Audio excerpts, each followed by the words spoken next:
Assalamualaikum warahmatullahi wabarakatuh. Perkenalkan, nama saya Nurul Yulaica Salma Salsabila. Saya dari kelas Kimia B. Di sini saya akan membahas soal dari buku Kimia Dasar Raymond Chang. Untuk soal yang pertama, apa manfaat mengukur laju awal reaksi? Jawabannya adalah untuk mengkaji pengaruh konsentrasi reaktan terhadap laju reaksi dan untuk menentukan hukum laju apabila suatu reaksi hanya melibatkan satu reaktan atau laju awal reaksi sebagai fungsi konsentrasi reaktan. Soal yang kedua, dapatkah Anda menyarankan dua reaksi yang sangat lambat atau reaksi yang selesai dalam waktu berhari-hari atau lebih lama dan dua reaksi yang sangat cepat atau reaksi yang selesai dalam waktu beberapa menit atau detik? Contoh dari reaksi lambat adalah terjadinya karat dan fotosintesis, sedangkan untuk reaksi cepat adalah nuklir dan pembakaran. Hal yang ketiga, untuk setiap pasangan reaksi berikut nyatakan mana yang laju pembentukan gas hidrogen paling cepat, yaitu yang pertama natrium atau kalium dengan air. Yang paling cepat adalah reaksi kalium dengan air, karena panas yang dihasilkan oleh reaksi ini lebih cepat dibanding reaksi natrium dengan air dan cukup untuk membakar hidrogen. Hal yang keempat, dimulai dengan data pada tabel 14.1. Untuk tabelnya bisa dilihat pada gambar tersebut. Kemudian, yang pertama, tentukan hukum laju untuk reaksi itu. Kedua, hitunglah konstanta laju. Dan yang ketiga, hitunglah laju reaksi pada waktu ketika konsentrasi F2 sebesar 0,010 m dan konsentrasi ClO2 sebesar 0,020 m. Untuk reaksi F2 dan Cl02 yaitu F2 plus 2Cl02 menjadi 2FCl02. Sedangkan untuk menentukan hukum laju kita harus mencari ordernya masing-masing.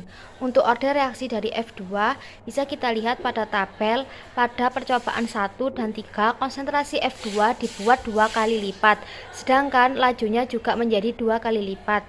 Dan maka dari itu bisa kita hitung untuk order reaksinya dengan cara 2 kali berapa yang hasil 2 pangkat berapa hasilnya 2, yaitu pangkat 1. Jadi hasil untuk order reaksi F2 yaitu sama dengan 1.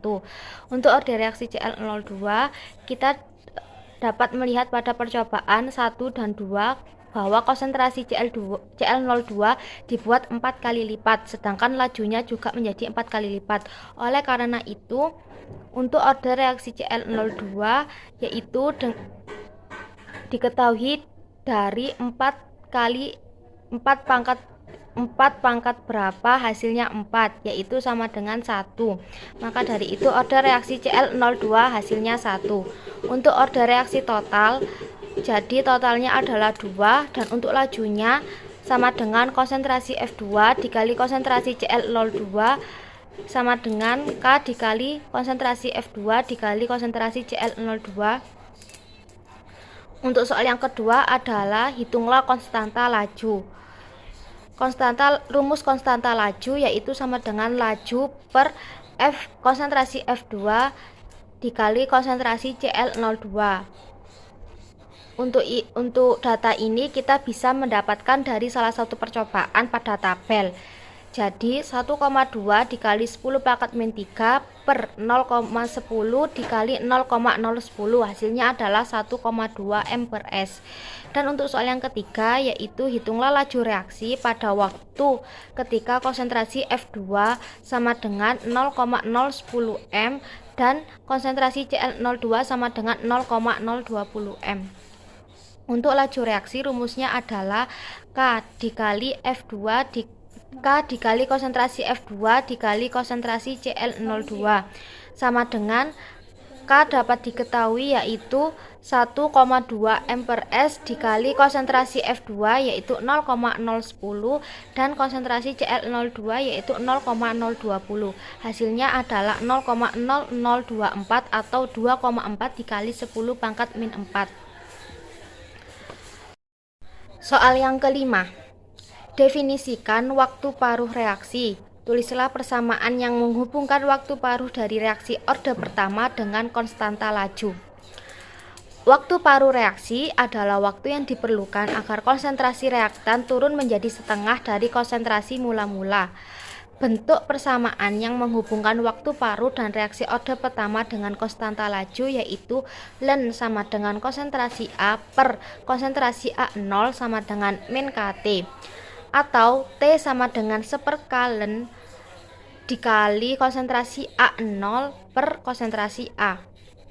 Waktu paruh digunakan untuk mencari setengah konsentrasi, maka T setengah sama dengan 1/k ln dikali konsentrasi A0 per konsentrasi A0 per 2, atau T setengah sama dengan 1/k ln 2 sama dengan 0,693 per K. Waktu paruh orde 1 tidak pernah bergantung pada konsentrasi reaktan. Besarnya selalu konstan, nilainya berbanding terbalik dengan konsentrasi laju. Dan untuk soal yang terakhir adalah untuk reaksi orde pertama, berapa waktu yang diperlukan agar konsentrasi reaktan berkurang menjadi 1/8 dari nilai awalnya? Nyatakan jawaban Anda dalam waktu paruh dan dalam konstanta laju K. Maka dapat disimpulkan bahwa jumlah ATP yang dihasilkan dan 1 molekul glukosa saat aerob atau melalui seluruh tahap reaksi nomor 1 lebih banyak ATP-nya, yaitu sejumlah 36 ATP dibandingkan saat anaerob atau fermentasi asam laktat atau alkohol, yaitu hanya 2 ATP. Dan untuk mencari T yaitu dengan rumus ln AT plus per AO sama dengan min K dikali T, yaitu ln sama dengan 1/8 per 1 sama dengan min K dikali T, sama dengan min 2,079 sama dengan min K kali T, T sama dengan 2,079 per K. Jika K dicari melalui rumus T setengah, maka T setengah sama dengan ln 2 per K, K sama dengan ln 2 per T setengah sama dengan 0,693 per Pi, jadi T-nya 2,079 per K sama dengan 2,079 per 0,693 per Pi, dan hasil akhir untuk T adalah 3 Pi. Itulah sedikit pembahasan soal dari saya. Kurang lebihnya saya mohon maaf yang sebesar-besarnya. Wassalamualaikum warahmatullahi wabarakatuh.